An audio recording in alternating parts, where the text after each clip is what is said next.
Muy buenos días, querido público televidente de su programa Sala Jurídica. Gracias por estar una vez más compartiendo con cada uno de nosotros tan interesantes temas vinculados al ámbito jurídico.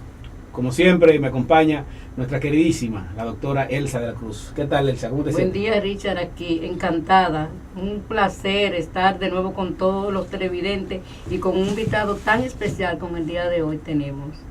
Así es, nosotros hoy tenemos un invitado que ya es parte de nuestra casa de Sala Jurídica y que, como siempre, viene a demostrar, a dar una cátedra de lo que se llaman temas importantes, sobre todo temas que están en boga.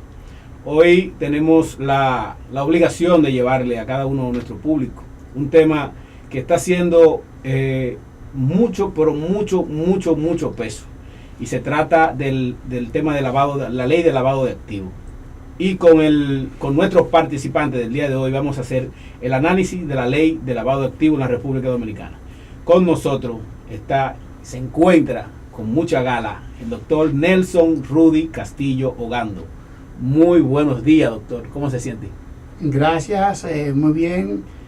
Buenos días, Elsa. ¿Cómo están? Buenos días, Richard. Hermano, bienvenido a tu casa. Gracias nueva vez por la invitación a esta sala jurídica, que es, como acabas de decir, mi casa. Así que estoy a disposición de ustedes y del público televidente para responder las preguntas que me sean posibles. Así es, de inicio nosotros, Nelson Rudy, sabe que ese público televidente, sobre todo esos estudiantes, siempre es necesario poder conocer históricamente qué es la ley de lavado de activos, cómo nace, cómo surge la ley de lavado de activos.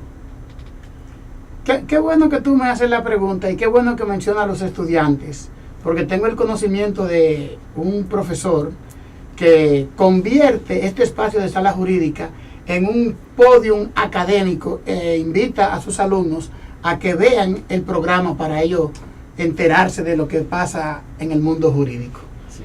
Si me preguntas sobre la ley de lavado de activos, y vamos a hacer un análisis a profundidad de cómo nace eso que hoy llamamos lavado de activos y un estudio histórico, tenemos que remontarnos a la antigüedad más rancia, porque el lavado de activos como tal nace desde antes de que existiera el dinero. Te dirán, bueno, pero ¿cómo? En la Biblia se sancionaba como pecado capital la usura, y los mercaderes de la época disfrazaban los préstamos que hacían como una forma de evadir la usura, de ser catalogado como usurero por la iglesia, porque era considerado un pecado capital, y ahí ellos empezaban a ocultar ganancias.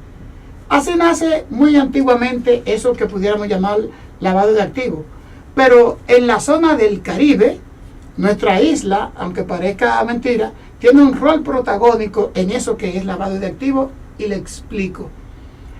En los orígenes, cuando en los años 1600 tantos, los piratas venían, hacían actos de piratería a los galeones españoles y obtenían unas riquezas. Esos piratas ingleses, Francis Drake como un ejemplo, esas ganancias que obtenían la iban a disfrutar a islas de Grecia o a islas de Italia, y allá no recibían ningún tipo de sanción. Ellos llegaban con riquezas, con dineros mal habidos, y no recibían ningún tipo de sanción. Ellos estaban disfrutando lo que sería un símil en este tiempo de un paraíso fiscal, porque a sabiendas de que las riquezas eran obtenidas de una actividad ilícita, no tenían ningún tipo de sanción penal. Para esos años, entonces, la reina Isabel, como los piratas eran básicamente ingleses, nombra a Sir Francis Drake como caballero del reino y le invita a que esas riquezas mal habidas, en vez de disfrutarlas en paraísos fiscales de Italia, de Grecia, fuera a Inglaterra. Y eso constituyó una especie como de amnistía, hablando de los presidentes, amnistía a lo que es lavado de activos. Ocurre eso después de Edad Media, y ya más modernamente llegamos a los años 20, cuando empieza a llamarse lo que es lavado de activos, pero nace por un hecho hasta cierto punto simpático. Nace la palabra lavado en sus orígenes por el interés que tenía una dama de que su esposo, que era ingeniero, le fabricara algo que le permitiera lavar la ropa. Y este señor agarró un tonel de vino, un tonel de madera, y al cual, introduciéndole detergente, servía para lavar la ropa. Con la invención de la electricidad, le agrega un motor y ya este motor podía accionar y lavar la ropa. Eso sucede en Chicago en los años 20, en pleno apogeo de los ampones de los gángsters de Chicago. Un personaje regordete, nacido en Nueva York, pero que se había establecido en Chicago para dedicarse a la venta de muebles preposeídos, de muebles usados, de nombre Al Capone, fue de los que, al fabricarse la lavadora ya de manera industrial, y como hacían ellos muchas actividades ilícitas que le generaban unas ganancias que no la podían justificar, tenían que disfrazar ese dinero. Al Capone, vinculado a matanzas, a muchas muertes, nunca pudo ser condenado por la muerte de ninguna persona.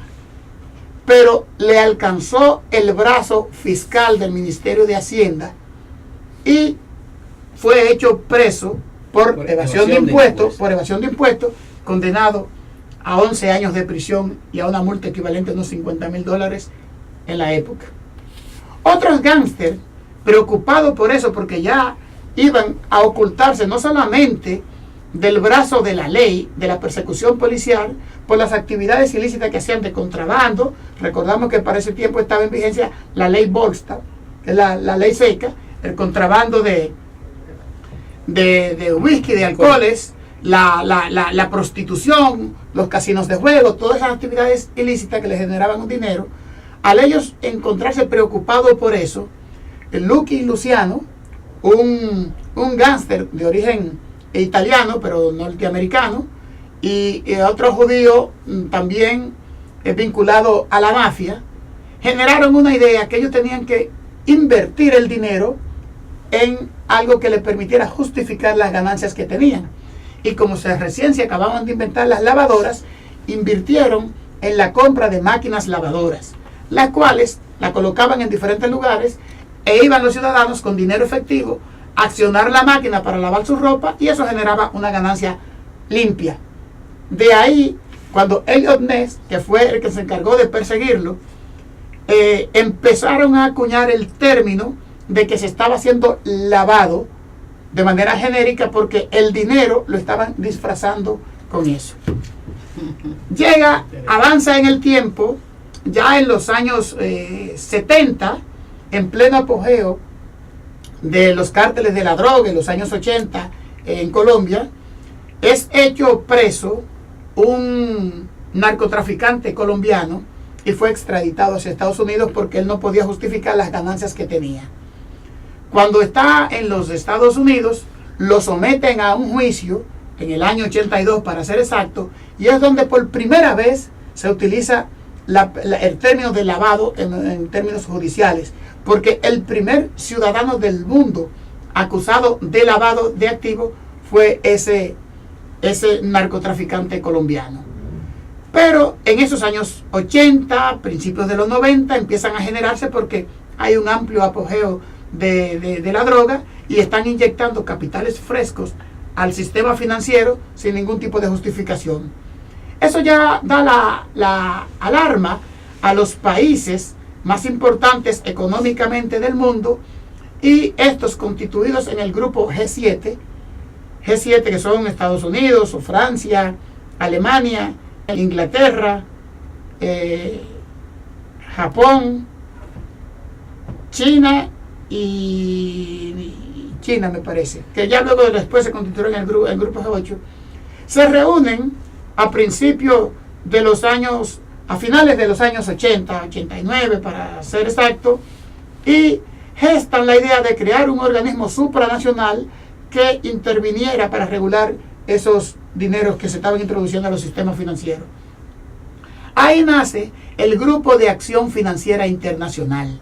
Este Grupo de Acción Financiera Internacional elabora unas 40 recomendaciones que son las que se han constituido a nivel mundial en la ley nacional de cada país. Este grupo empezó a diseminarse en los 5 continentes y existe un grupo de acción financiera para Latinoamérica, es el GAFILAT, en el cual nosotros pertenecemos. Existe un grupo de acción financiera para Europa, para Asia, para las islas del Caribe, el GAFIT, y en todos los 5 continentes. Bueno, pues esas 40 recomendaciones son tomadas, son convertidas en legislación nacional en cada uno de esos países y se empiezan a generar las legislaciones de cada país. Evidentemente, la República Dominicana, que forma parte del Grupo de Acción Financiera Latinoamericana, hace suya esas 40 recomendaciones y lo convierte en su ley.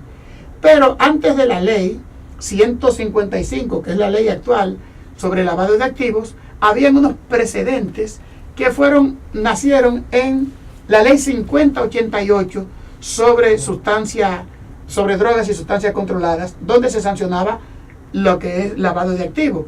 Ya luego, en el 2002, se promulga la ley 7202, que sí era específicamente contra lavado de activos. Pero esta ley se establece una gran diferencia con la legislación actual, porque esa ley solamente se sancionaba el lavado de activos proveniente de las actividades ilícitas del narcotráfico o contrabando.